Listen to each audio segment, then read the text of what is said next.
Come, come to me, all you that are weary and carrying heavy burdens, and I will give you rest. Take my yoke upon you and learn from me, for I am gentle and humble in heart. You will find rest for your souls. For my yoke is easy, and my burden is light. Thus ends the reading of the Burr. You know, sometimes if I get started too early on working on my sermon, I just have so much stuff, you know, that goes into it, and we'll be here like all day. And so I have to hone it down a little bit. First of all, if it seems like I'm going crazy directions, just hang in there with me for a second. I've been reading a book this past couple of weeks. It's called The Evolution of God. It's a very grown-up book. It has words in it that I don't know. I know. And you're going, oh, she doesn't know? Yeah, I know. But anyway, one of the words that I learned in reading this, the evolution of God, which you can imagine, the evolution of God, what would that be about? Aha! Is the word monolatry. Monolatry. Let's all say it together. Monolatry. How many of you have read the Bible cover to cover? How many of you have it memorized? Yeah, that's okay, that's all right. God bless you if you've read it cover to cover.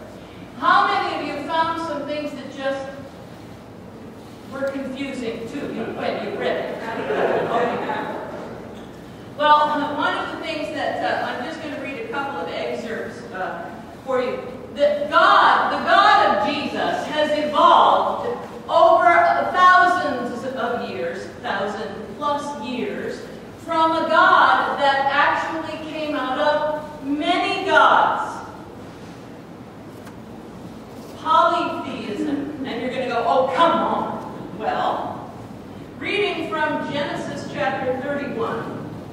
Now Laban, this is Jacob's father-in-law, Laban had gone to shear sheep, and Rachel stole her father's household gods. Rachel stole her father's household gods. The household gods. Isn't that interesting? Even though you had to go because you longed gratefully for your father's house, why did you steal my gods?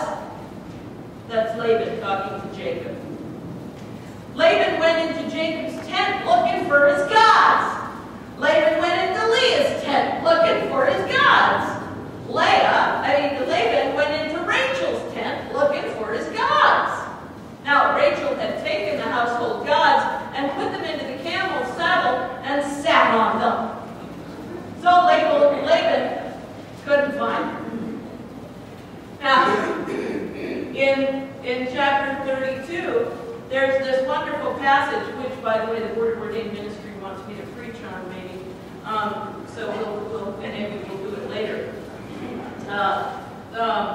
This is the scene of Jacob wrestling with the angel of the Lord.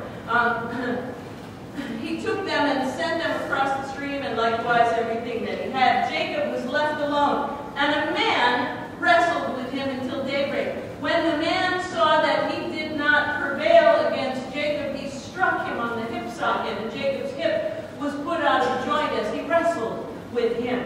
And then he said, "Let me go, for the day is breaking." But Jacob said, "I will not let you go unless you bless me." So he said to him, "What's your name?" And he said, "Jacob." Then the man said, "You shall no longer be called Jacob, but you shall be called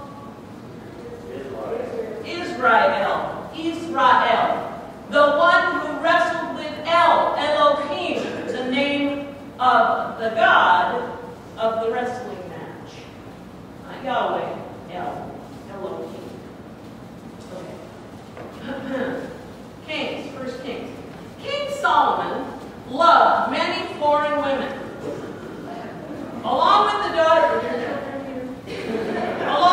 daughter of Pharaoh, Moabite, Ammonite, Edomite, Sidonian, and Hittite women from the nations concerning which the Lord had said to the Israelites, "You shall not enter into marriage with them, neither shall they with you, for they will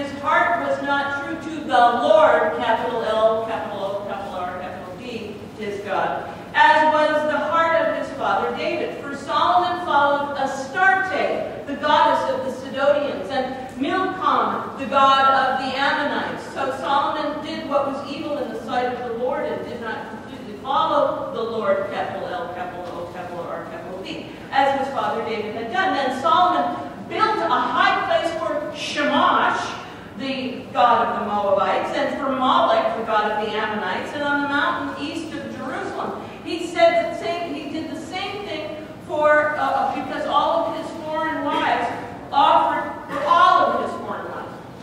Built temples for all of his foreign wives' gods because they wanted to burn incense and sacrifice to their gods. Man. Job. One day the heavenly beings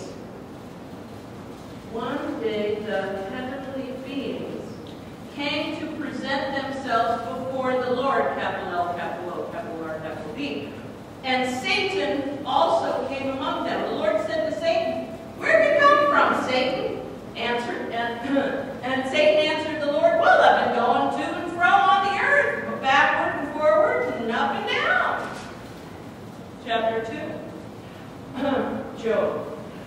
One day the heavenly beings came to present themselves before the Lord, capital L, capital O, capital R, capital D. And Satan also came among them to present himself before the Lord.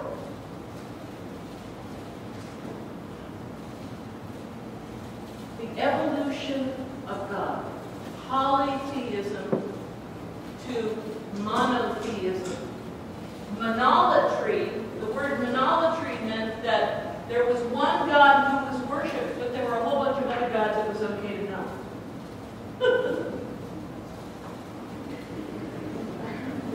The Egyptians had a whole bunch of gods, 12 gods. The Greeks had a whole bunch of gods. The Romans had a whole bunch of gods. The Olympian gods, the 12 Olympian gods that we know about, had names in Greek and Roman. And you had Jupiter and you had Zeus, right? You had Aphrodite and you had Venus.